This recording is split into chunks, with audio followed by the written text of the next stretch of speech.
Well, good afternoon, and welcome to FDD, the Foundation for Defense of Democracies. I'm Cliff May. I'm the founder and president, and I'm pleased to welcome you today to our conversation, Understanding al-Qaeda through the massive trove of Osama bin Laden's files.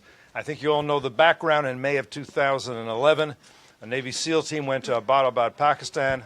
They killed Osama bin Laden. They had a second mission to take as much information as they could from his compound. They did so. We should have learned a huge amount of information from that treasure trove, but we didn't because it was under lock and key. FDD's Tom Joscelyn and Bill Roggio were among the most vociferous advocates and lobbyists and pressures to release that information. Most recently, 470,000 documents have been released, and Tom and Bill were given an advanced look by Mike Pompeo, who took, in a way, the extraordinary step of saying, no, this information should be available to scholars and journalists and others. So with that, I'm pleased to hand the conversation over today to our moderator, Kimberly Dozier, who is executive editor of the Cyber Brief and who has had a distinguished career reporting on intelligence and national security issues. She covered the war in Iraq from 2003 until she was wounded in a car bombing in 2006. Last thing, by way of housekeeping, I should note that today's event will be live streamed. I encourage guests here and online to join in today's conversation on Twitter at FDD, and I also ask you to please silence your phones. Kim, thank you very much. Hand it over to you. Cliff, thank you very much. So today we have with us three of the practitioners of the dark art of delving into everything al-Qaeda. Also ISIS, but we're going to dwell on al-Qaeda today. In case you haven't met them before, we have Bill Roggio, founder of the Long War Journal, which is part of the FDD family now. Rukmini Callimachi, who is the New York Times specialist on al-Qaeda, foreign correspondent and a former an AP veteran. We worked together there. And Tom Joscelyn, who I asked him to bring out this notebook. Believe me, we're going to start broad, but we're going to get pretty granular about this stuff pretty fast. These guys know their stuff inside now. We're going to chat for about 45 minutes amongst ourselves and then open it up to questions from you all. So with that, I'll start with the broad question. Why did it take so long, Tom, to release these documents? Well, I mean, anybody who deals with the intelligence bureaucracy knows that there's, they're definitely allergic to releasing anything, And we call generally for transparency on a lot of different matters. We think that that's, basically the media's job is to push for transparency. And all these different issues and the complexity of the 9/11 wars, transparency, we think, helps inform the public. Because, here we are sitting in 2017, and the U.S. may not have large-scale deployments in the countries as they did in the past, but we're still deployed in several areas, and we're fighting mostly through the air in more countries now than ever. And understanding this whole threat spectrum and the enemy and how this all evolved, we think is crucial for understanding and debating the efficacy of these policies and understanding our enemy. And what better way to see it than through the eyes of Osama bin Laden and how he saw the world as a primary source of our enemies. But Phil and I started fighting for releasing these files in May 2012. At the time, the Obama White House put out 17 files from this massive trove. And we're sitting there, Bill and I are proudly nerds, and we're sitting there thinking, okay, we're going to get all these goodies today, and all that comes out are 17 files. And there was a narrative associated with those files that said that basically al-Qaeda was on the decline, everything was going poorly, there was no sort of cohesion to this international network. You have al-Qaeda groups everywhere from West Africa, the heart of Middle East fighting, but they're not really al-Qaeda. It's all, bin Laden had little control over all of this. That narrative that came out in 2012, we knew immediately was wrong, totally wrong, and was basically a cherry-picked version of what was going on. And so we said we can prove it's wrong based on the file. Even the 17 files that came out, we can prove it's wrong. But based on a lot of other information, we can show it's wrong. And the only way we're really going to put this issue to rest, however, is to ultimately get as much or everything released as possible. And so that's where this fight began. It began with a very simple question. What role did Osama bin Laden play in al-Qaeda on the day he was killed? What was he doing? So, Bill, can you describe the two tranches specifically? What were in the first 17 and then what was recently released to you guys first? Yeah, the first 17 files, it was a mix. There was a little of information. We had some information on the communications with the Pakistani Taliban. We had information One of the first files, am I right, Tom? The Somali file, that was in the first batch, right? Yeah, but there was a letter written to the head of Shabab. That was an attachment to another letter that wasn't released. But go ahead, sorry. Yes, so Kim warned you, we're going to get nerdy. Yeah, So. no, it's that's fine. And so I actually reported in 2010 that there was a deal that Zawahiri ordered Shabab to obscure its ties with al-Qaeda, and they did it. The reasoning that I reported from very, very good sources was that they were concerned about having the aid cut off because there was a lot of famine in Somalia at this time, and also they wanted to keep the international coalition from coalescing and coming in and attacking Shabab, so Shabab could run an insurgency. Shabab is an al-Qaeda branch. Was kind of mocked by reporting this, but in one of those files, it was a confirmation of that report. We saw a letter from. Wait, so that was in the first set? That was in the first. That was in one of the first sets, and we've seen more information. We've seen more information on that. That actually, I think we saw the next attachment to that or the initial response. So yeah, it was a smattering. There was some of information in various different areas, but it was. We have to understand about these files is we're looking at we may see one or two communications that would be in a long string of communications. So when you said it was cherry picked, that has that feeling of all right, they put out this piece for this, they put out this piece for that. There was some information on Iran al-Qaeda ties, for instance, and it's funny when you looked at that, the argument was made, well, look, this shows that there were no ties. We read just that one document and we say, actually, we see some indications that there are. So yeah, it was a mix of information in that first batch, but 17 files was not enough to draw any type of concrete conclusions which were made at that time. So between then and now, that I just wanted to, for the audience, can you describe again what was just released in terms of size and scope? Yeah, I believe it's 107,499 files of interest, and then there are about another 300,000 plus software files. Right. And it's like 450,000 pages. 470 total thousand files and documents. Audio's either reports in audio. So, for instance, we see reports on al-Qaeda in Iraq at that time, which eventually became the Islamic State. Communications back and forth. We see bin Laden's personal journal. Video Hamza bin Laden. We see there's family videos in there. Of course, a lot has been made about the Tom and Jerry videos and all of that stuff. We have to remember that they didn't just seize bin Laden's laptop and his bookcase, but they seized everything that was used. So imagine if someone looked at your family computer where they would see a whole lot of different information. We've seen communications about the Pakistani Taliban. We've really only scratched the surface. It's his digital life. Yes, it's not just his, but his family's as well. So, Rukmini, the difference between the first release and the second release, why do you think the Obama administration was holding those documents back? Well, I can only speak to my own reporting and what my interaction with the administration was. In 2011, when Osama bin Laden was killed, I was the West Africa bureau chief for the AP. I was based in Senegal, but I covered the region. And about 6 months later, a branch of al-Qaeda called al-Qaeda in the Islamic Maghreb, or AQIM, took over the northern half of Mali. It was a territory the size of Afghanistan, so this enormous, enormous territory. And when I was calling officials in Washington and diplomats at the embassy and analysts, many of them except for Tom and David, Gardenstein-Ross, and a few others, the narrative I would get is that this group in Mali was actually not really connected to al-Qaeda. That it had opportunistically taken the al-Qaeda name in order to have prestige and scare people, and that in fact those people were just criminals. They were drug dealers, they were cigarette smugglers, and they were kidnapping people for ransom in a criminal way. So these are not the al-Qaeda droids you're looking for. This is not al-Qaeda, right? In 2013, the French went in and flushed out this group. I was among the reporters that was able to get to the city of Timbuktu. Timbuktu actually exists. It's a real place. I went building by building in the buildings that had been occupied by this terror group and started just collecting the thousands of documents that they had left behind.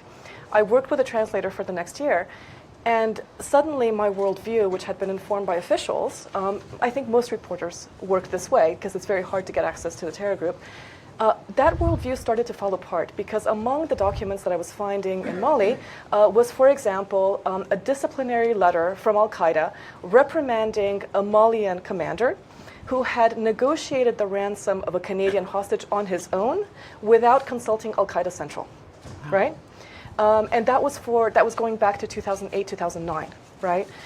And so suddenly I was seeing that this group that I was told really, was had a bunch no of time, criminals with no connection with to no Al-Qaeda connection, main. exactly, was in fact being micromanaged by Al-Qaeda Central. So when the first set of Abbottabad documents came out, if you read them carefully with this knowledge in mind, you can find evidence of this micromanaging, for instance, in the letters from Al-Qaeda in the Arabian Peninsula, where you see them giving each other instructions, guidance, etc. But the overall narrative that I think was being pushed to the press, and if you look back at the editorials that were done when that Trove came out, was an image of bin Laden isolated. He had lost control, of this group. I remember one of the headlines describing him was a lion in winter, right? And in fact, the new Trove that has now come out confirms very much what I was seeing in Mali, which is not just real connective tissue, but connective tissue to the point of them being micromanaged from Afghanistan and Pakistan, right? Very minor personnel decisions are being decided by the group thousands of miles away. So do you think that that was something that was kept from the public's view because it revealed that there had to be reams of communication going back and forth, which means U.S. intelligence, Western intelligence was missing this? I think back to when bin Laden was killed. It was 2011. It was right before a major campaign season, right? I don't want to underplay the role that the killing of Osama bin Laden had. That was obviously a very, very important thing that happened. But I think that was theorized into something much bigger. The head of the organization has been killed, and now these are literally quotes that I would get. The organization has been decimated. The organization is in disarray. The organization is on the run, right? And at the same time that we were preparing to pull out troops from Iraq and Afghanistan, I think that it was important to portray this as a problem that no longer existed. So, Tom, you all badgered two administrations. You got CIA Director Mike Pompeo to release the information. Why did it come from the CIA and not DNI like the last set of documents? And what does that mean in terms of, there have been accusations out there that Pompeo released this with a political aim in mind, right, to hammer home a supposed link between al-Qaeda and Iran. Right. Well, this is why you asked me to bring the binder, right? So, yeah, because I asked that question back there, and he started blinding me with science and documents. So now he's going to do it to you. So we're going to get nerdy. The bottom line is, this was our role in this started with exactly the reasons Rukmini just outlined. It came down to a very simple question: what is al-Qaeda? How is its structure? What does the organization look like? And I got to tell you, the counterterrorism field is awful. It has all sorts of epistemological problems in answering these questions. And so the big reason why we wanted these files out was to answer these types of questions definitively based on primary source evidence, so we don't have somebody chattering at each other their own opinion about it. You know?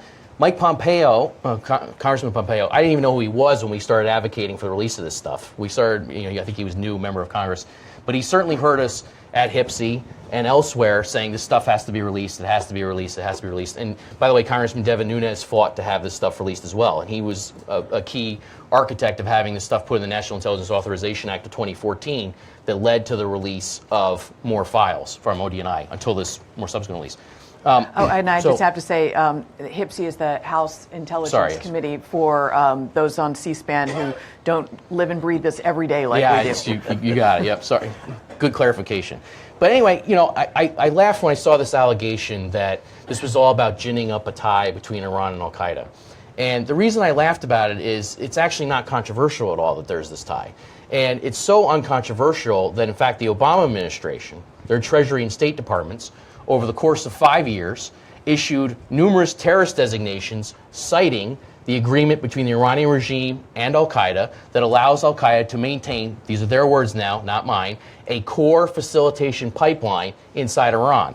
And so what I was showing Kim was, I said, look, I don't need the bin Laden files if that's the argument I wanted to make, and it's not the only thing we're interested in. It's probably one of, I don't know, 50 things we're interested in the files. But if that was what I wanted to make, all I have to do is point to what the Obama administration said. This is a Treasury document. This is a Treasury Department terrorist designation. Now, this goes through a very rigorous interagency intelligence process. It has to hold up in a court of law. This is citing firm intelligence to make this designation, and there was a whole series that started on July 28th, 2011. And this is an unclassified document that any of y'all can look up. And they start by saying that the Treasury Department was targeting al-Qaeda's key funding and support network using Iran as a critical transit point. And they talked about uncovering the formerly secret deal between Iran and al-Qaeda. Their words, not mine. Then, in December of 2011, I want to give you an example of how... This is all after the May 2011 raid. Right. Now, this stuff is flowing out in part. Parts of the U.S. government are using the bin Laden files to justify terrorist designations and rewards for offers and that sort of thing, while other parts are basically putting their head in the sand and don't want to hear it. But anyway, in December 2011, here's the State Department now. Okay, this is the State Department in December 2011. They offer a $10 million reward for Yassin al-Suri.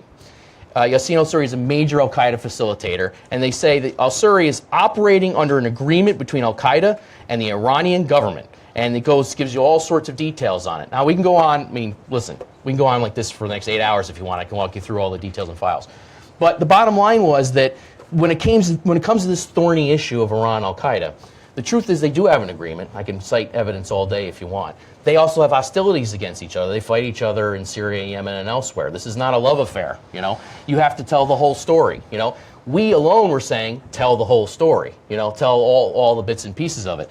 And that whole story includes a file written by Osama bin Laden himself. Now, this is from the documents that have just been released. This is actually, it was released prior to that because HIPSI, House Intelligence Committee, basically told ODNI you have to release more files from bin Laden's compound. This file came out because of that. And this file is written by Osama bin Laden on October 18th, 2007.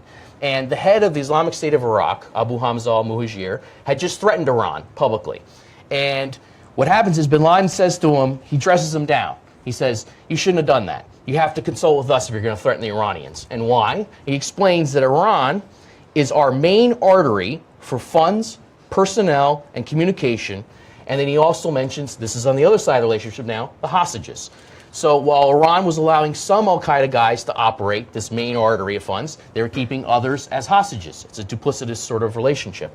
And our point in all of this is, you want to understand this stuff granularly. You want to understand the whole picture. You need to see the primary source evidence. You need to see all of it, not just parts of what people want to show you. And so when you mentioned this whole accusation that Mike Pompeo is trying to gin up a connection between Iran and al-Qaeda, it's a very simple answer to that. All anybody has to do is point to what the Obama administration said was in the bin Laden files, the functioning parts of it in Treasury and State Department that repeatedly cited this agreement between the two. Rukmini, you did some reporting on the hostages being held. Yes, I was, the New York Times was the first to break the story that Cipher al-Adil, who is a very senior al-Qaeda figure and was imprisoned in Iran, had been released as part of a prisoner swap. And that he had been released from Iran and was on the move. I was never able to confirm where he went. We got a lot of pushback from the White House saying the story wasn't true. I had sourced it to an al-Qaeda commander that I was speaking to, and my colleague Eric Schmidt in the Washington Bureau had sourced it to officials he was speaking to. So this Iran thing has always been just a really touchy subject.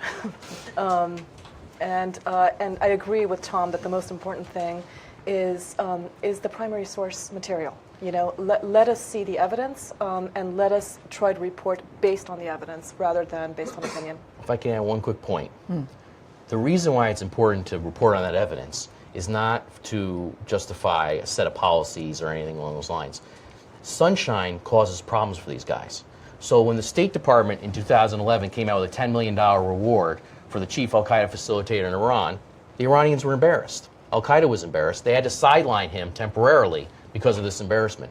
Sunshine like that is the ultimate sort of disinfectant. It's the ultimate sort of problem for these guys. And because having a relationship with Iran is controversial for Sunni Salafi jihadis, This is something that al-Qaeda finds itself having to explain, both internally, as we see in newly released files, and externally. So that's the whole point. Show the whole relationship. You have two sides of it. Yes, they're at odds in many ways, but they also have this agreement. Show the whole story. Now, Bill, you've done a lot of study over the years on how al-Qaeda operates, communicates. What did you learn from the latest tranche that surprised you? Yeah, there's one document that we're working on right now. It's a personnel file of 19 al-Qaeda, I would call them mid-level leaders at this time. While no date was given on the letter, we're able to date it to a certain time period because one of these leaders was detained and escaped from Bagram prison in late 2005, and then later he was recaptured in late 2006. So we know it was written probably in some time frame, 2006. These 19 leaders, I believe we were able to identify somewhere around 8 or 9 of them. Again, I would call them, say, like if you were looking in the military, they'd be like majors, lieutenant colonels, mid to, these are the up-and-comer coming in al-Qaeda. We killed several of them in drone strikes. It was al-Qaeda's leader in Pakistan, al-Qaeda's leader for Afghanistan, operational leader. Yassin al-Suri, who Tom had mentioned, that file, that Number one on the list. Yeah, he's the first guy profiled, and they do discuss how he traveled, how he facilitated networks into Iran. So it's fascinating. Al-Qaeda as an organization is it's evaluating its future leadership. Some of these guys, what fascinates me is not about the ones that we identified, it's the ones that we can't. Who are they? Where are they today? Are they dead? Are they alive? Several of them say, this guy has a future. This guy, we can rely on him. It's a brief but detailed evaluation. And not only do you see what al-Qaeda, who they think are their up-and-coming leaders, but what is important to them. Are they married? Are they single? Al-Qaeda likes their leaders to be married. They think it makes them stable. Are they... their physical fitness. That's something they're very interested in. They don't like heavy guys. They don't like heavy guys, no. They don't. And what their expertise is and what they're interested in doing. Are they? How are they perceived by their? And so all of these commanders, and this is clear to me, based on looking at this particular document, and we've seen these type of files. We've seen how al-Qaeda defines its general manager. We've seen other files in past releases. This is just one of the ones in the new release. But in this case, this was al-Qaeda's leadership in Afghanistan as well as in Pakistan, particularly in Paktika Coast Province in Afghanistan and in North Waziristan inside Pakistan. And it's clear that these were al-Qaeda leaders who were embedded and fighting alongside the Haqqani network, which is not its own individual group. It is an integral part of the Taliban. Siraj Haqqani is a deputy emir for the Taliban. So this is something Tom and I fight often. It's this attempt to dissociate the Haqqani network from the Taliban. You see how you see these leaders, how they're fighting. It's just this is the type of things that fascinate me. It's very clear that when we seize a document like this that we start targeting these individuals because they started coming up off the radar. Did the U.S. government know about them prior to seizing these documents from the bin Laden files or not? Those are interesting questions which we may never know. But but how al-Qaeda perceives its leadership, where they're operating, all of these things. I think it's important for us. The best way to be able to ultimately defeat your enemy is you have to understand how they perceive themselves, how they operate, and what's important to them. And that's what we see. We see elements of that within these files. Now, you're describing a very sophisticated network, and one of the things we've heard in the post AQ or bin Laden era is that much of their network has been decimated. Yes. We are hearing that now about ISIS. From what you've read in the files and the sophistication you're describing, how do you think they're operating now? Al-Qaeda? How is Ayman al-Zawahiri, Yeah. has he changed? Is he using some of the same things in terms so to communicate? We know they're still fighting in Afghanistan. Remember, the Obama administration narrative from CIA, from Defense Department officials, al-Qaeda's decimated. But one of these things they told us for years is al-Qaeda has 50 to 100 fighters. This number remained constant for 6 years straight. Tom and I I heard that a lot, yeah. Right? Yeah. And here, without even having the bin Laden documents, I'm reading ISAF at the time, International Security Assistance Force, which has now become Resolute Support. They were launching attacks and issuing press releases on al-Qaeda members that were being killed in Afghanistan. one particular raid killed 50 guys. So I'm like, the question is there now 0 to 50 al-Qaeda fighters in Afghanistan? Right. We see this all the time. We compiled this information. We mapped where these raids took place. So this is what's going on outside of the bin Laden files. Lo and behold, in 2015, October 2015, and the other thing that the Defense Department intelligence said was al-Qaeda is confined to Kunar and Nuristan provinces in northeast Afghanistan, minimal presence outside of there. This is all the way up to 2015 when we conducted a raid in Shorbak district in Kandahar province in southeastern Afghanistan. They killed around 200 al-Qaeda fighters in this one raid alone. So that's negative 50. So now we're at negative, 100? Yeah, exactly. Yeah, you do the math. Again, outside of Kandahar, outside of Kunar and Nuristan, more than 50 to 100 al-Qaeda fighters. We've seen so al-Qaeda formed a branch, al-Qaeda in the Indian subcontinent. I think they responded to some of the losses that they incurred during the drone campaign. It's clear, bin Laden files do state that in the files that they were taking losses, and it was hurting them. They were talking about moving operatives. This is back in, again, we're talking pre-2011 here. They're moving operatives in Afghanistan. They identified provinces where they could fight, where they would be safe. 4 provinces, by the way, that were not Kunar. Well, actually, one of them was Kunar. But they're sticking to places with security that is challenged. Yes. Remote locations, places where mountainous, they can safe blend with in. the friendly forces operating there. Difficult for particularly American forces to operate. And we believe that, and there's been press reports. Al-Qaeda has a large network inside Karachi. I never believed bin Laden was hiding in a cave in North or South Waziristan, and I don't believe Zawahiri is as well. Does anyone want to take a bet here as to where he is now? I always say it's probably some city like Faizabad or something like that. Pick your mid-sized city in central Pakistan. I did spot some friends from the Pakistani embassy here today that may have some Q&A later about that. That's just pick a city like that, and that's probably where you're going to nail them. Abbottabad, who ever heard of Abbottabad in Pakistan prior to the bin Laden raid? Right. So, Rukmini, in studying what you've been able to study so far, because the Trove is vast, Sure. What has been your takeaway? So, super interesting communication between Al-Qaeda Central and this group that had been portrayed as a bunch of criminals in Mali and West and Northern Africa. AQIM. AQIM. So, for example, there's a letter in the Trove that Tom just got to me yesterday. And it's regarding these 2 Tunisians who were kidnapped, these 2 Austrian tourists who were kidnapped in Tunisia circa 2008. I've actually gone to Austria to interview this couple. It was a horrific kidnapping. They were there with their 2 German shepherds, and at the moment when they were kidnapped, the al-Qaeda affiliate that took them did not want to waste its bullets killing the animals, and so they beat them to death in front of the couple. The woman could barely talk. She spent the whole interview crying. And at the time, I had spoken to the negotiator that had gone into the desert to negotiate their release. And how long were they held? It wasn't that long. It was less than a year. I was seeing her in 2014, and she couldn't conduct the interview without crying, right? She was clearly like a wounded person that I think had been changed by this. He was more sanguine, but anyway. The negotiator, a Malian man, told me at the time that the Austrian government had paid 2 million euros.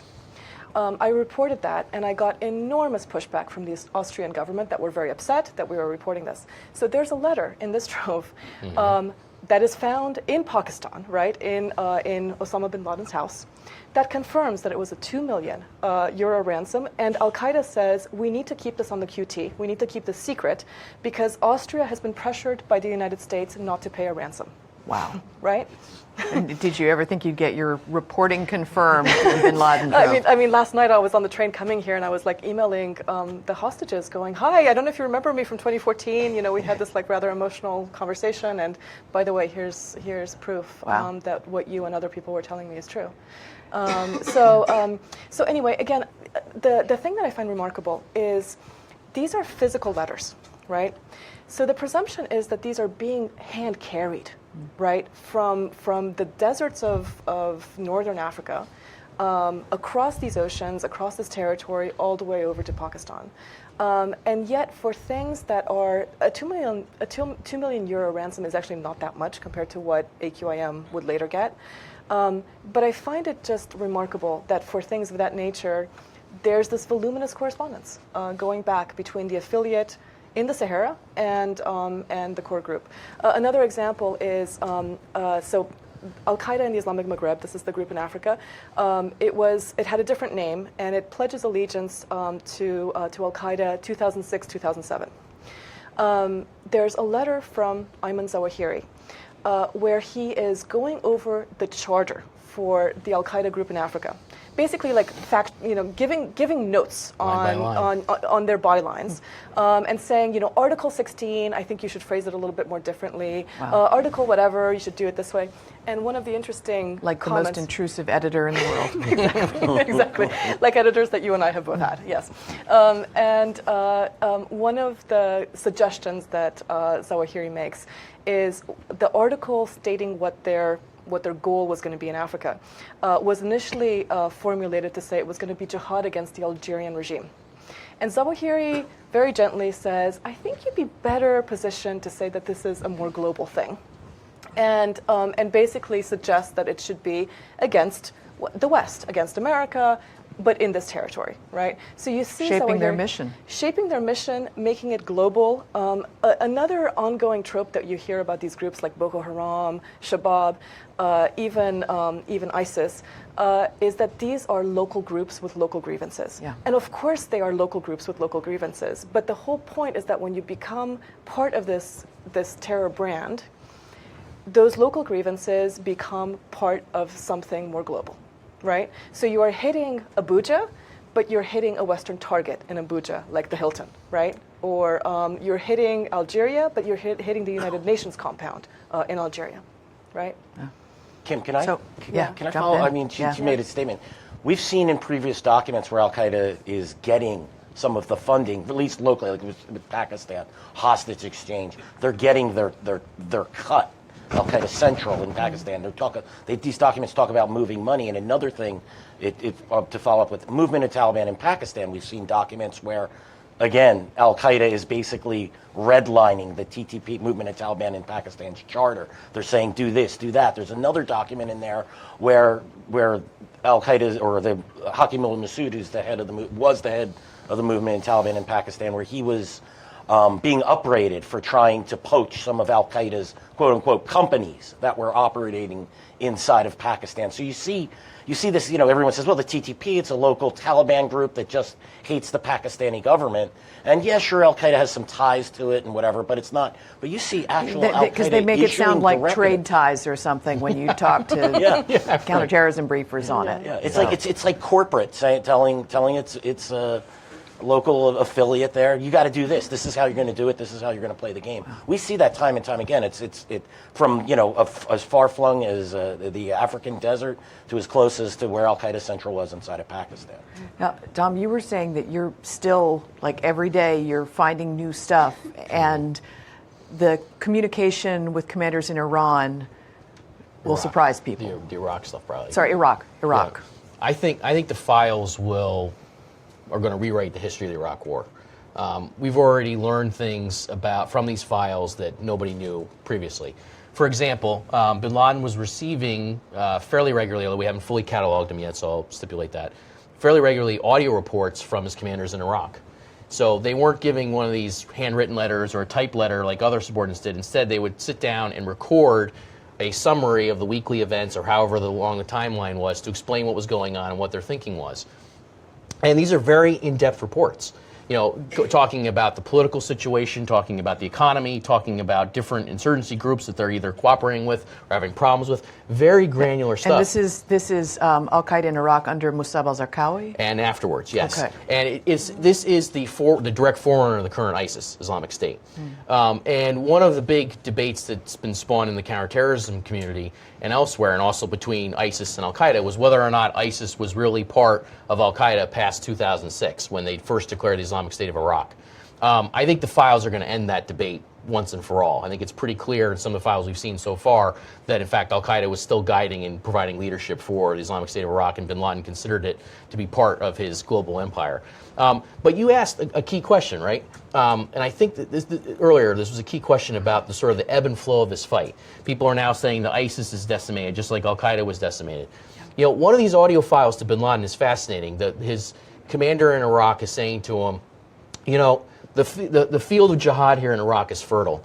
Even if the Islamic State of Iraq collapses, we're going to still keep going. We have plenty of resources and there's plenty of opportunities for us to keep waging jihad here indefinitely. And this is years before the Syrian uprisings and the complexity of that war spilled over and led to jihadist groups sprouting up there as well.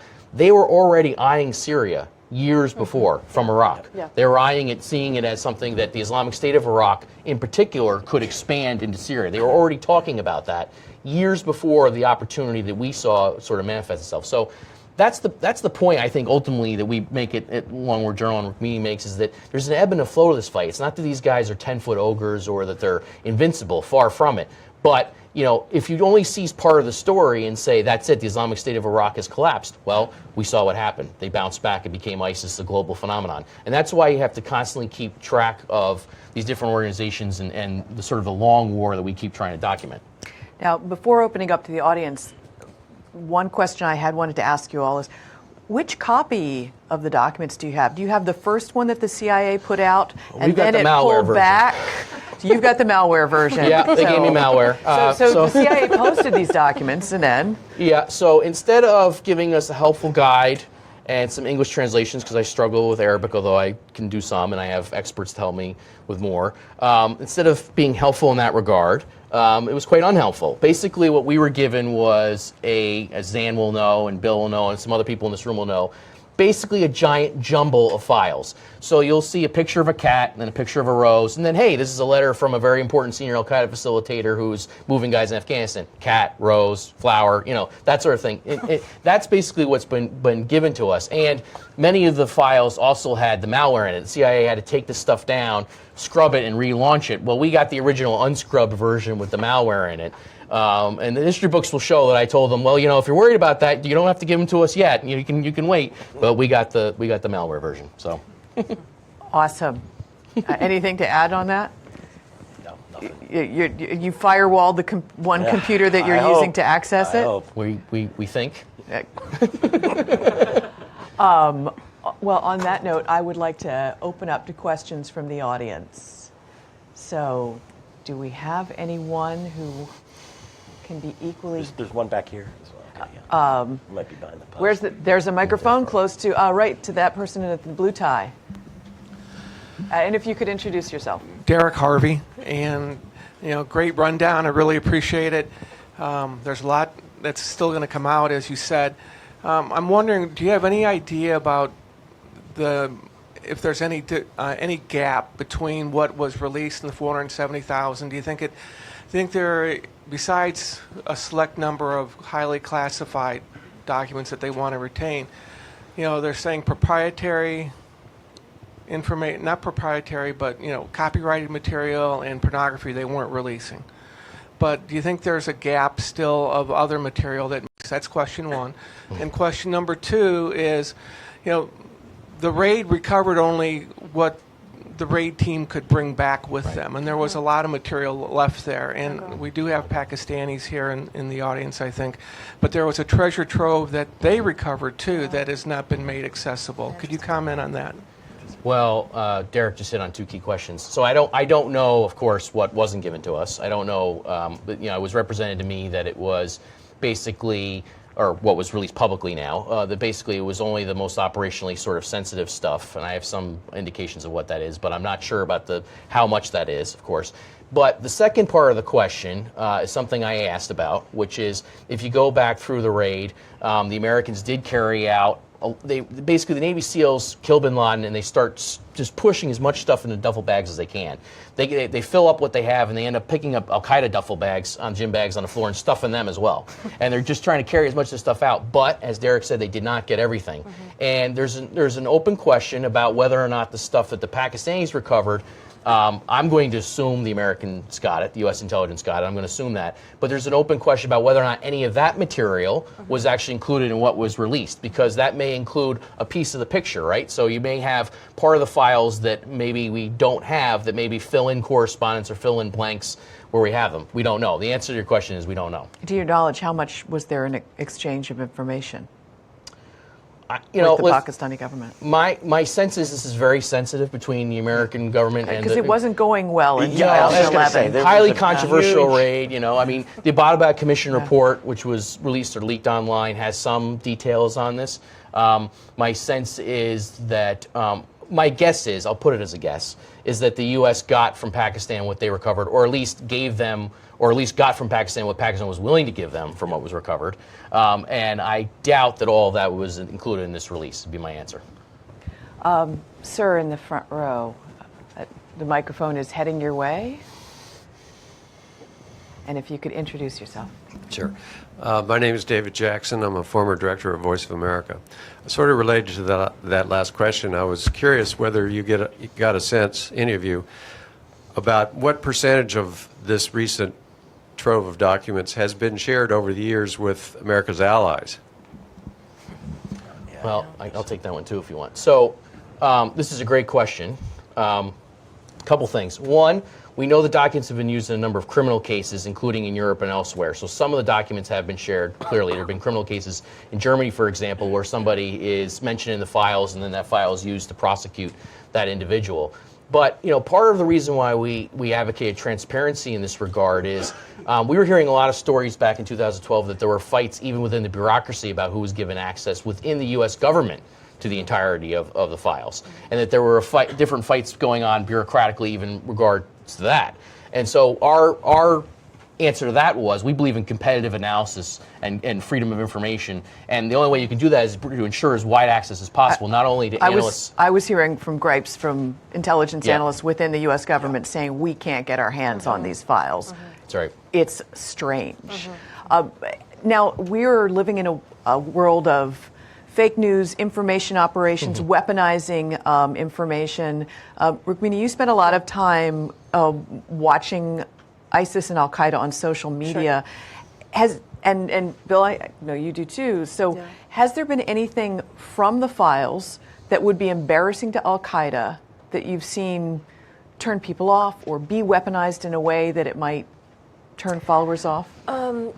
I mean, I think this trove is still too young for it to have made it that far because, as it is, most of it is not translated. But for example, when the Abbottabad raid occurred and they found pornography in Osama bin Laden's computer, I think that was something that you would see them. Of course, the Al-Qaeda community took that as something that had been planted. They didn't believe it. They would never believe that bin Laden, a human being, could possibly, ingest pornography. But so that was surely something embarrassing, for the group. That by the way, tried we to also justify. found Bollywood videos in the latest cache. videos, Somebody in the Abbottabad compound was more, a big fan of Bollywood videos. I had never actually watched very many awesome. Bollywood videos, but I've come to appreciate them. I actually am now a Bollywood fan from watching them through. Because you're looking for it's hidden intelligence messages, value. It's right? completely Okay, intelligence value. got it. Absolutely. And I think you raise an interesting question, an important question. I mean, I don't think they're going to, no matter what we put forward from those documents, the jihadists are going to generally dismiss it. I do think probably one of the things that is very difficult for them to dismiss is the Iran al-Qaeda ties, because they could dismiss it as false, but I think everyone knows what's going on in there. Even, if you're members of al-Qaeda have transited through Iran to get to Iraq and Syria and Pakistan and Afghanistan. They all know what's going on. And having these files just come out and prove it. Yeah. I think that is something that's very difficult for them to deny. The rest is easily dismissed. I think ISIS has made fun of Al-Qaeda on this point. So, right? So ISIS in their official magazine, Onaba, or newsletter, right? They actually had a defector from Al-Qaeda who accused Al-Qaeda of being soft on Iran, okay? Right. And Al-Qaeda's response was basically they didn't deny that they had to deal with Iran. So Al-Qaeda actually issued a response in which they didn't deny that they had dealings with Iran. But it became something of embarrassment for them, exactly right. And the ISIS defector was saying, you guys are soft on Iran and you have a deal, and there are safe houses in Iran that the Iranian intelligence is monitoring. They're Al-Qaeda safe houses, and you don't do anything about it. You don't strike them. Al-Qaeda's response was, yeah, but you too. That how did you get over to Syria and Iraq? You went through Iran, and you went through the same safe house. That was their answer. So, I mean, the bottom line is this is not, that agreement or that relationship is actually not controversial within ISIS literature. It recognizes it. Al-Qaeda literature recognizes it. The files recognize it. The Obama administration recognizes it. Courts, 9/11 Commission, go on and on and on. It's something that has to be discussed because, as they were saying, it causes problems for Al-Qaeda. And yet, in the hands of a savvy information operations officer, if they'd had that information back in 2011, that might have been something they would have wanted to include in a file to be made public. So maybe it wouldn't sway the jihadists, but how about that vast middle of people who are considering going in that direction? If I can add one more point on that, if you want something that's controversial, I know Rukmini has seen this a lot about ISIS. There's a big argument between ISIS and Al-Qaeda about whether or not ISIS had a bay'ah or allegiance to Al-Qaeda's leader that was broken when Baghdadi declares the caliphate and declares himself to be the head of ISIS. Right. These files, I think, probably could have been weaponized during the rise of ISIS to undermine the idea that ISIS never really had a bay'ah to Al-Qaeda that was broken. This became a big deal. Al-Qaeda was calling Baghdadi the oath breaker, and their argument is, how can you trust him and how can you guys pledge allegiance to him when he's broken his own oath to us? Right. And I think these files make clear that relationship was ongoing, and it's something that could have been weaponized in that regard. Right. Sir, with the mustache. Thank you very much. I'm Dr. Nishar Chaudhry. I'm a senior analyst on South Asia. And I heard these three words, disseminated, disarray, and on the run. I just wanted to know, is the present strategy of containing or eliminating or disseminating Al-Qaeda and such groups, militants, extremists, and terrorists, is their strategy at present working to bring this war to a closure, or is it expanding instead? And if it is expanding, what should be the strategy to bring it to a closure? I'm a journalist, so of course I can't make policy recommendations. But what I can say is, let's look at ISIS for a moment. ISIS held a territory in Iraq, Syria, and Libya for more than 3 years that at its height was the size of the United Kingdom. They ruled 12 million people. They had recruits from 100 different countries, tens of thousands of people. And so I think it is significant that that territory has now been taken away. According to the latest coalition figures I got, 96% of that territory has been taken away. But I see analysts and officials making the same declarations that I heard in 2011 and 2012, where they are conflating things. They're thinking that because the territory has been erased, that the group is now decimated, in disarray and on the run. Literally, we're hearing the same terms. And all you have to do, in my opinion, is be on their Telegram channels. This is one of the apps that they use online, to see how active they remain today.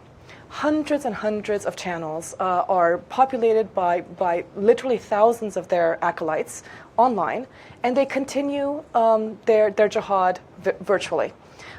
Just in October, we saw the attack using a car in my home city in New York. The young man who did that initially tried to put the ISIS flag on the hood of his car. He decided that would be a little too obvious. Instead, he used it to cause violence and kill people. And then, when he was in his hospital bed, he then asked a nurse to deliver him an ISIS flag. So clearly, this guy, whether or not he was actually speaking to ISIS, is taking on their mantle. And believes that he is, working in their name.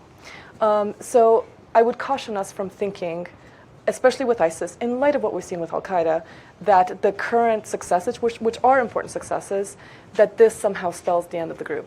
I do have to say, I have heard from administration officials, like top defense officials, top intel officials, both talk about the virtual caliphate. Right. And also refer to this as a generational war. Finally. Finally. But there's a difference between the national security officials you hear from and some of the messages out of the White House. Right. No. Exactly. I spent a lot of time in Paris and in France because that was where the most devastating ISIS attack took place, and I find the rhetoric of French officials to be very interesting.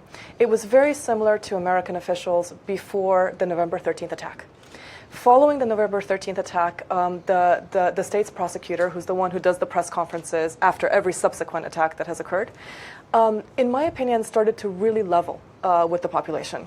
And he would say things like this. He would say, it was almost like an Israeli dialogue. And the November 13th attack is the Bataclan attack. The Bataclan attack, exactly, right. But he would say things that, where he would make clear that this group is not defeated. It's not going to be defeated anytime soon. We're doing everything to keep you safe. We have this many investigations going on, but you have to understand that this is a major problem, right? That's the kind of rhetoric we're hearing out of France, and that's because they've faced it in such an acute way. We haven't, I think, heard that except privately in America. But I think that the most informed analysts that I speak to do call it a generational war. That this is something that is going to be here for a while, and I think, frankly, I think we don't completely know how to defeat them. Perhaps you disagree with me, but if we did, I think we would have done it by now. And Bill, you look contemplative. You just might add, I mean, even though they've lost 96% of the territory, or whatever that number is, I'm seeing them launch attacks in areas that they've recently lost. You see them on their videos, on their Telegram channels and whatnot. And these attacks look very much like attacks we were witnessing in 2011, 12, and 13, prior to the Islamic State seizing Fallujah in early 2014, and then Mosul and the much northern and central Iraq in mid-2014. So it's very easy to say they lost territory, therefore they're defeated, but they're not defeated on the battlefield. They've transitioned from openly controlling territory. Now they're fighting a guerrilla-style insurgency. They're still active. They still have combat power. That still draws in recruits. It still shows their followers that they're not just a virtual caliphate, but that they still have a significant presence on the battlefield, even though they don't control territory. So back to al-Qaeda, what I'm curious about is reading these documents, you see that they think strategically, they do alliances of convenience or alliances that help them seize both influence and power. Could you see cooperation with ISIS in its current form? Well, I think we should be wary that maybe some factions within ISIS could go back to the al-Qaeda fold. You can see that happen. But the ISIS literature and their propaganda has been virulently anti-al-Qaeda for years. And there are a number of leaders within ISIS that have really adopted a basically you're too soft al-Qaeda approach. And there are disagreements in terms of tactics and methodology and that sort of thing between the two organizations. So we're always on the lookout for sort of collusion in any of these different countries, or sort of a bargain between these different factions.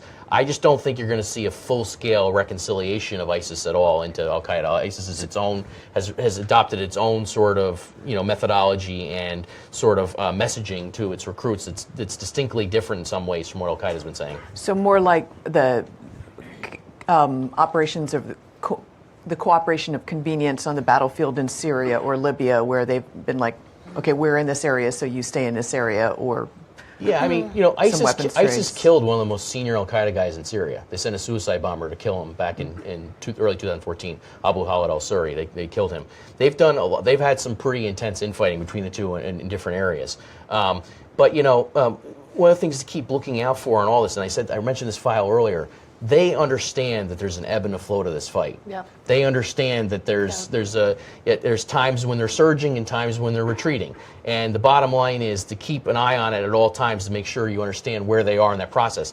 The bottom line, too, for us is, ultimately, none of this is political. If the current White House spikes the football on ISIS, we're going to say you're wrong. Yeah. Just as the previous administration spiked the football on al-Qaeda, and we said you're wrong. So to us, it has to do with the details and the actual analysis of what's going on, not anything to do with sort of political messaging. That's the key thing here. Sir. My name is Ken Timmerman. First question, were there any documents in this release relating to the 9/11 attacks? And second, there was a great deal of information actually out in the public realm before 2011, which you mentioned when we could have weaponized the Iran-Al-Qaeda connection. There's a defector, an Iranian defector, who walked into a U.S. embassy in Azerbaijan in July 2001 and warned about the upcoming attacks. I was involved in a lawsuit that won a $10 billion judgment in New York against the Islamic State of Iran for their involvement in the 9/11 attacks. You had documents that came out in the 9/11 report on pages 240, 241.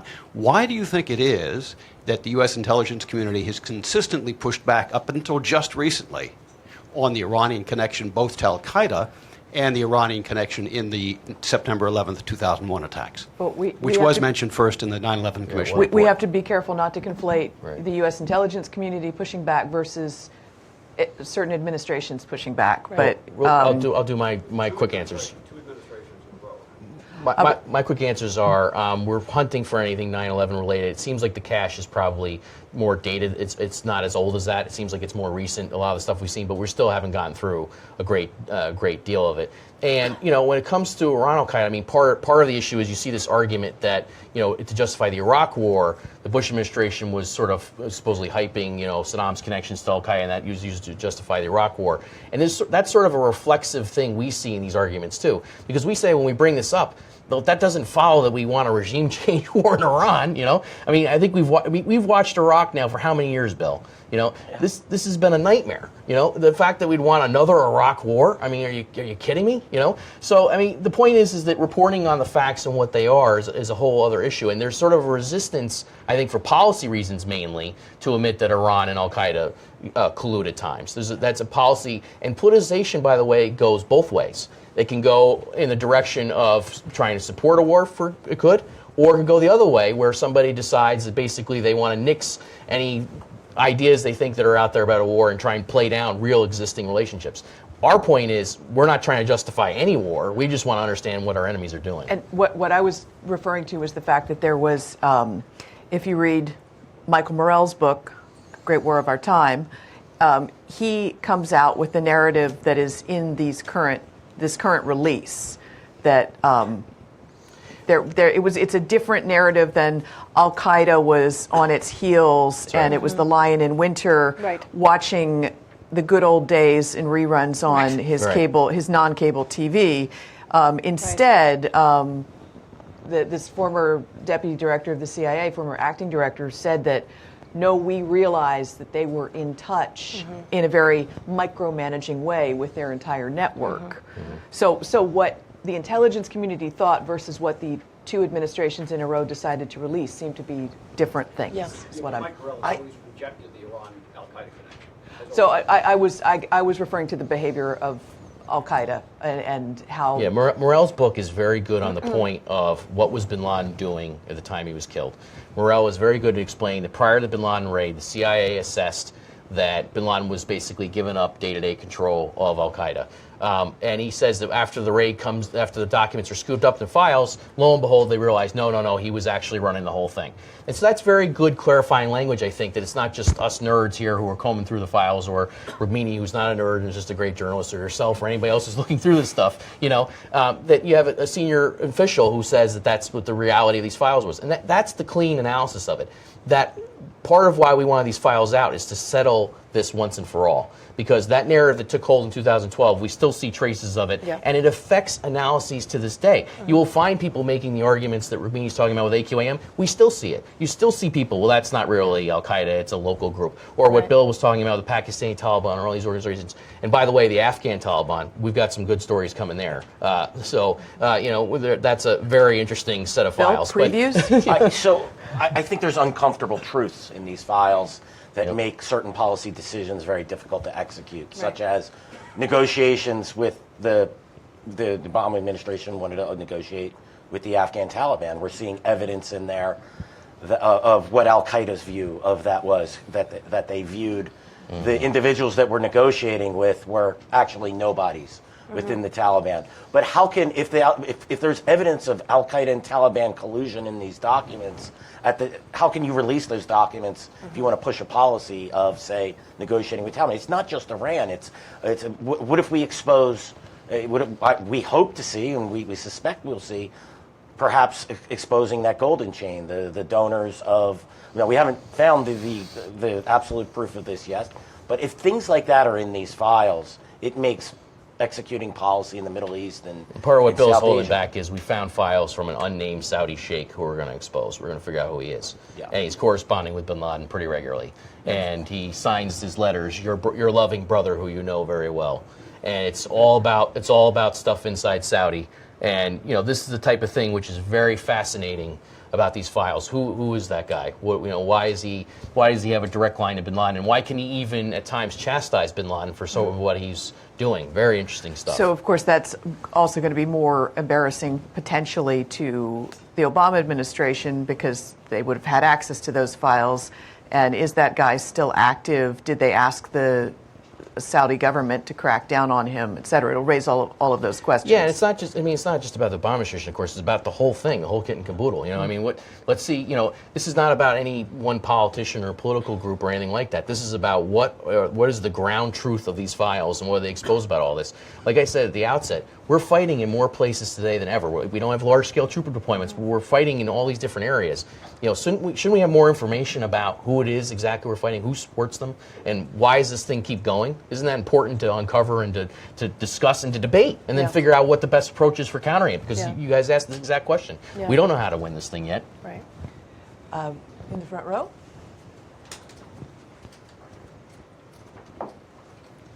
Thank you, Zafar Hashmi from Embassy of Afghanistan, political counselor.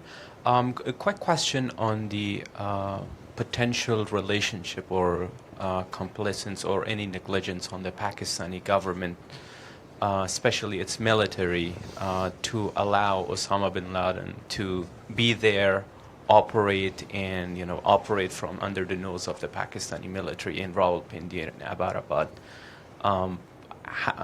Was there anything that the previous administration could have looked and had Pakistan be held accountable, or that the Trump administration use such evidence to have this new bold policy that kind of like puts Pakistan in its place?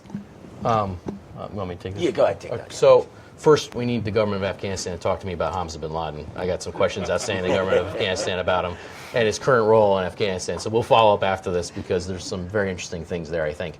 The second thing is the Pakistan situation is very complex. You see, that in fact that al-Qaeda was leading the insurgency against parts of the Pakistani state. And was directing this, and that certain Pakistani officials, by the way, in the files, it shows that certain Pakistani officials knew that when they wanted to negotiate a truce with the Pakistani Taliban and other insurgents, they knew where to go. They went through intermediaries to bin Laden, which suggests they knew he was close at hand. But the problem is, from our perspective, what we see is that there are these other groups, as you well know, in Afghanistan, there are other groups, including the Afghan Taliban, which have been de facto sponsored by the Pakistani ISI and the military for years. And here's the trick. Some of those groups are also deeply embedded with al-Qaeda and were part of bin Laden's support network in Pakistan. And so it provides these cutouts that were basically helping to buttress what al-Qaeda was doing in Pakistan, that also, on the other hand, were maintaining relations with the Pakistani state. And our whole point in all this is that all of that needs to be untangled. We've spent more time trying to answer that question you just had than anything else since we got the files. Okay, many sleepless nights, many pots of coffee. We're going through these files very carefully. It's a very difficult web to untangle to get to the whole truth of it. But we have been suspicious all along, as everybody else has. Who knew he was there, and how do we prove that? Gentleman in the back of the room, the green jacket.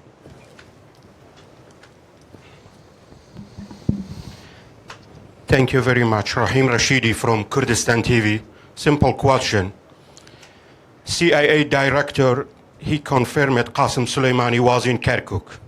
And Abu Mahdi Mohandes, they were used, Shia militia in Iraq. That is very clear.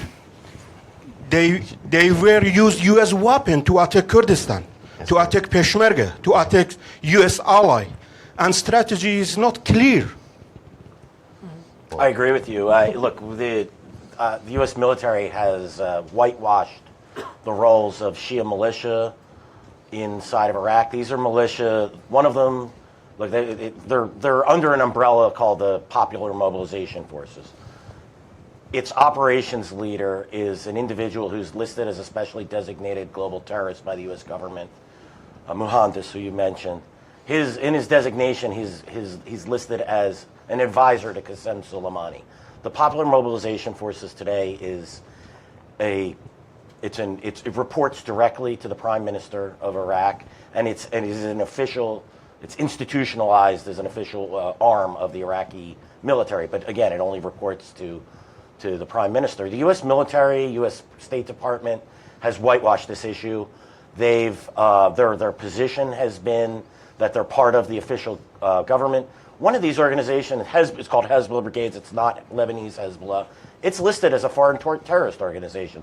All of the key groups in the Popular Mobilization Forces, all of the largest militias, the most influential, the most powerful, that have been at the forefront of the Iraqi offensives in every major city inside of Iraq, they're all hostile to the United States. Several of their leaders are listed as especially designated global terrorists.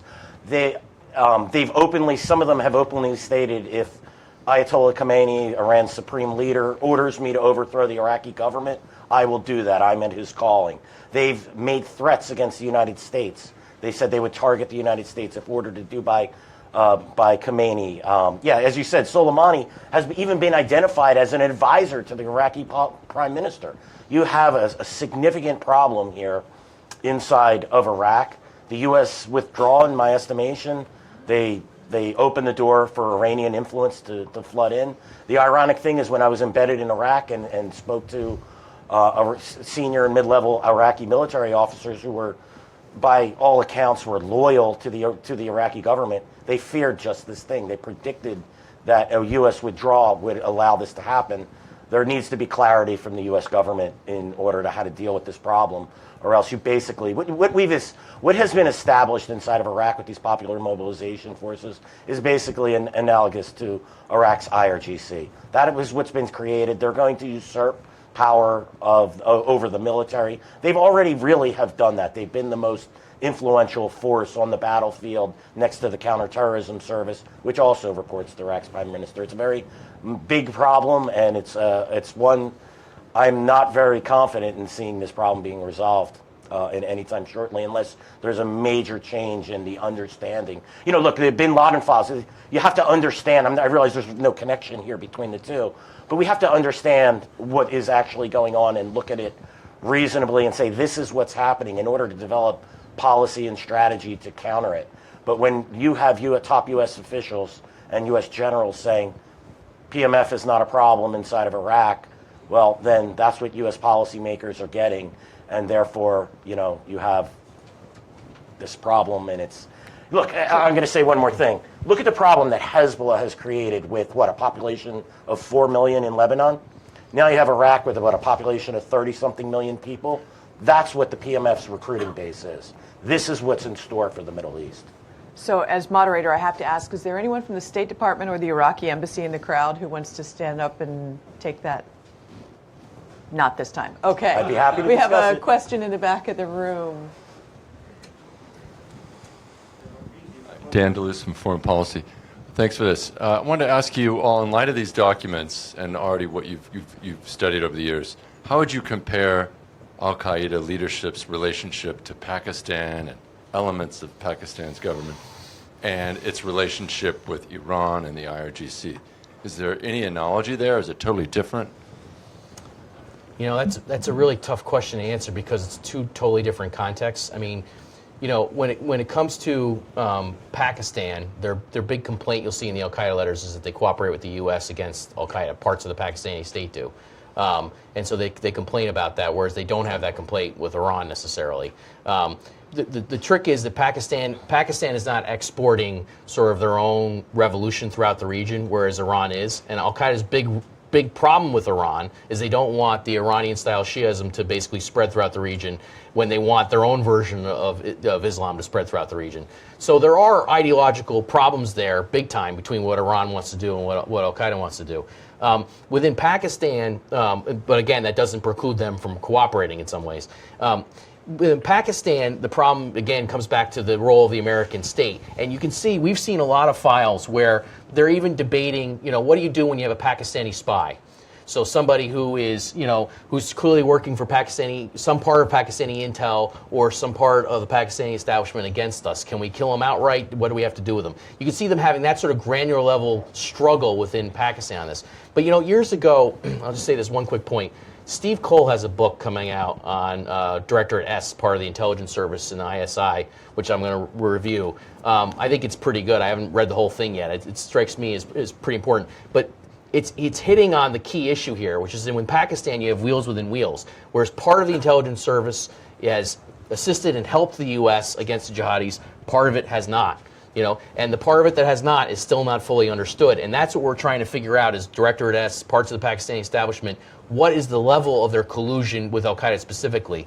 You can show that they're colluding directly with groups that collude with al-Qaeda or ally with al-Qaeda. The question is, what about the direct relationship? That's what we're still trying to basically figure out. Yeah, and one of the things we've seen in Pakistan is the Pakistani military has targeted al-Qaeda leaders. For instance, it killed Adnan Shukri Juma when it launched its offensive in South Waziristan. Whether it was intentional or accidental, I can't tell you. But we know they have, and they permitted the U.S. to launch drone strikes to kill al-Qaeda leaders. There's certainly a tension there, and al-Qaeda has supported the movement in Taliban in Pakistan, and which had its whole insurgency in the Northwest Frontier Province, Khyber Pakhtunkhwa now. So that was a problem. That was contentious with the Pakistani state and the establishment in general. But at the same time, this is the good Taliban versus bad Taliban narrative here, where what Pakistan tried to do is say, well, we have good Taliban, and they're the Afghan Taliban. It's Lashkar-e-Taiba. It's, it's Harkat al-Mujahideen. It's all the groups that fight in Kashmir. And then there's the bad Taliban, and we'll call them al-Qaeda, and we'll call that the movement of Taliban in Pakistan, and Lashkar-e-Jhangvi, although I'm not even sure about that one anymore. So you have this dynamic going on, but what they either ignore intentionally or unintentionally, I'm sure it's intentional, is that the good Taliban supports the bad Taliban. So when the Pakistani, this is in the bin Laden files, when the Pakistani government wanted to negotiate a truce with al-Qaeda, who do they reach out to? They reach out to the good Taliban. They reach out to Faisal Rahman Khalil, the head of Harkat al-Mujahideen, and Suraj Haqqani, the deputy emir of the Afghan Taliban.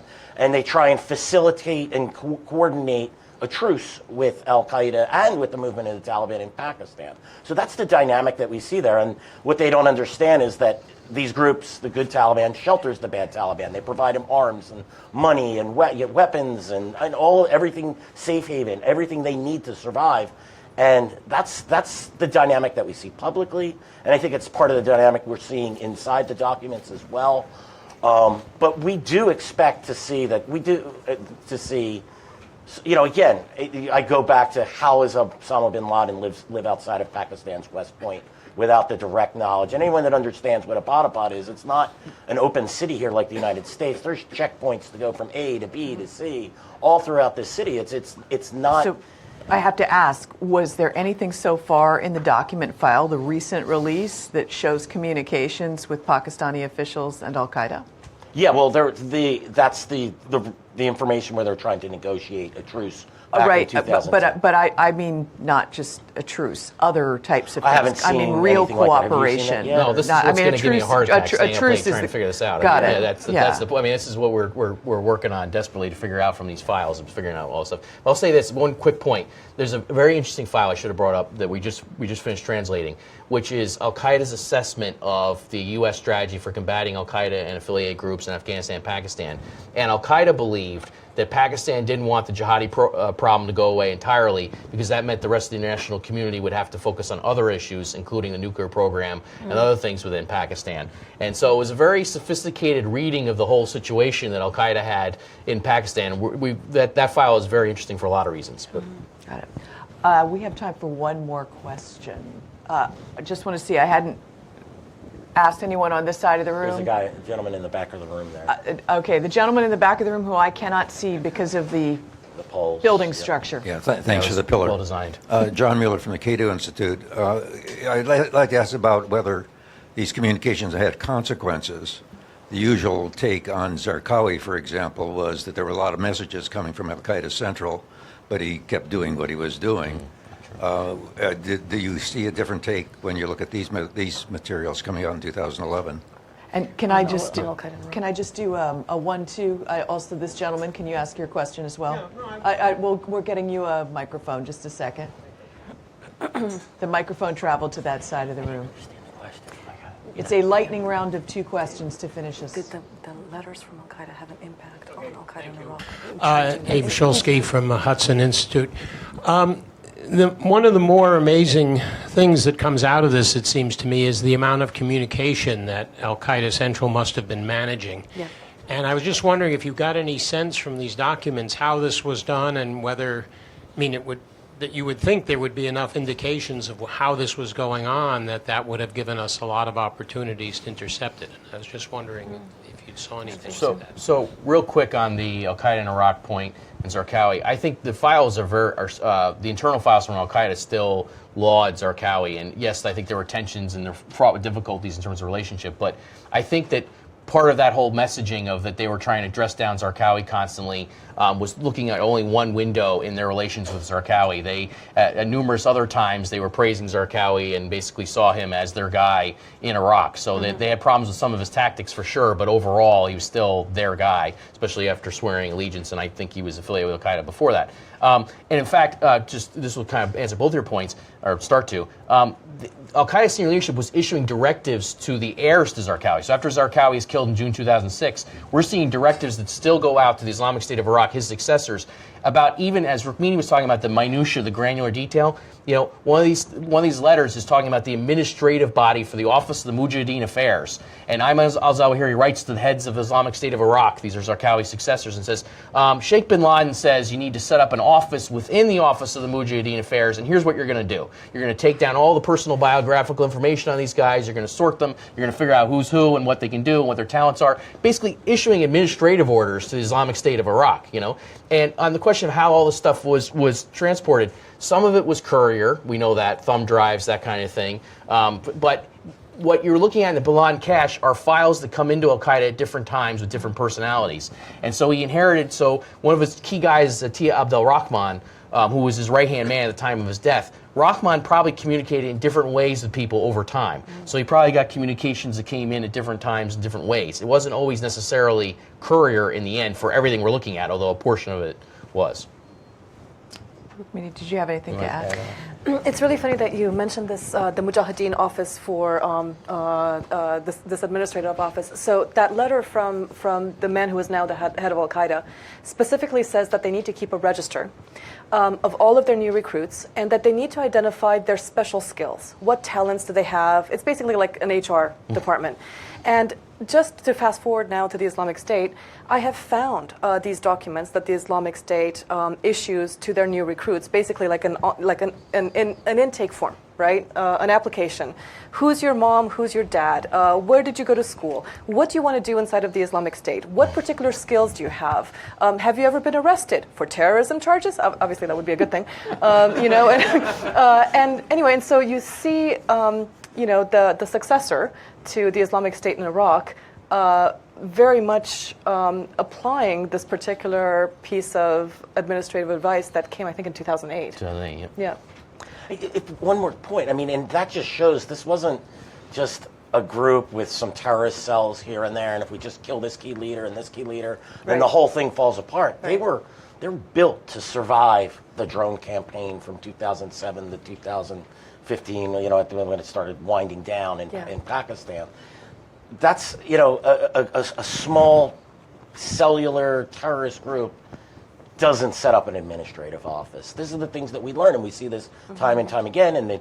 And Central is directing to to its branches, which we prefer over affiliates, and they're passing down lessons learned, and it's being passed back up to the top. This is what successful organizations do. Whether they did it as well as some of the finest corporations out there, that certainly remains to be seen. But it's well enough to go from a jihad where Al-Qaeda just had a presence in Afghanistan fighting alongside the Taliban to a global terrorist insurgency to this day. So, closing thoughts from each of you. My lightning round question is, what have you seen in the files that answers the question, what keeps drawing followers to Al-Qaeda? Tom? Well, I haven't seen a lot of the recruiting stuff yet, but what you can see consistently in their messaging that they're telling others to disseminate is they do believe in a conspiratorial view of the world. They believe that there is this grand alliance between America and the Zionists to basically conspire against Muslims everywhere. And that basically everything that happens or befalls them in the world is a product of this conspiratorial sort of anti-Islamic viewpoint. But that's part of the reason why we've been very strong on this at One World Journal when we talk about the rhetoric in this country when it comes to Muslims, either here in this country or abroad, to be very careful in distinguishing between the vast majority of Muslims who have nothing to do with this and are not part of these movements and are not part of these groups, and the fact that ultimately they're on the front lines, whether you're in Afghanistan or you're in Mali, it's ultimately on the front lines is a local Muslim more often than not who has to fight, these guys, and they want to erase that distinction. They want to say that they represent all of Islam and all Muslims, and of course that's false. But that's a key theme that you see them saying in their messaging, and it's very important upon us to make sure that we're very careful in our rhetoric to sort of not give into that false narrative. Regarding the messaging, I think what I would take away from them is their timeline. Their timeline, at least if you take them at their word, seems to be eternity. They're fighting forever, right? I was in Iraq last year when the start of the Mosul operation happened in October. And at that point in time, when I was speaking to both U.S. and Iraqi officials, they were hopeful, optimistic, that they could take Mosul before Obama left office, which would have been in January, right? So 3 months, right? Instead, it was a 9-month-long slog that the most senior general on the American side who was helping the coalition described as the worst fighting he had seen in 35 years, comparable to the worst battles of World War II. And so I think that one of the things we're up against is that their timeline is forever, and our timeline is a political one, where our leaders are of course, under enormous pressure to show results. And unfortunately, in that effort to show results, we repeatedly underestimate them. And we repeatedly see them as smaller than they are. So we tell ourselves the story we want to hear. That's right. As opposed to the reality in front of us. That's right. Yeah, I think there's, in addition to what Tom and Rukmini had said, I see two other things there. I see that commitment to the fight, which is they are planning for the long haul, and that's very important to them. And the religious justification for what they're doing, they do try to put themselves as the vanguard, not just the fighting vanguard, but they're the true believers. And this is something that they're very clear, like they're very concerned about killing Muslims unnecessarily, for instance. This is part of the schism between the Islamic State and al-Qaeda comes, and you see the seeds of this. Zarqawi was definitely their guy. I mean, I've even read one recent document where they said when he swore allegiance to us, when he was part of Monotheism as Jihad, which was his group before, and which certainly became al-Qaeda in Iraq. So but they're very clear that they want to project themselves as being righteous fighters, religious fighters. It's not just a war against the West, but it's a religious war that they're putting forward, and that's something I think that is appealing to the segment of the Muslim world that will support them. Well, on that note, I want to thank you all for the discussion. Thank FDD for sponsoring this, and if there are any folks in the intel world who are watching this and you have some more documents that you'd be willing to release, we're all for it. We're here. On that note, thank you very much. Thank you.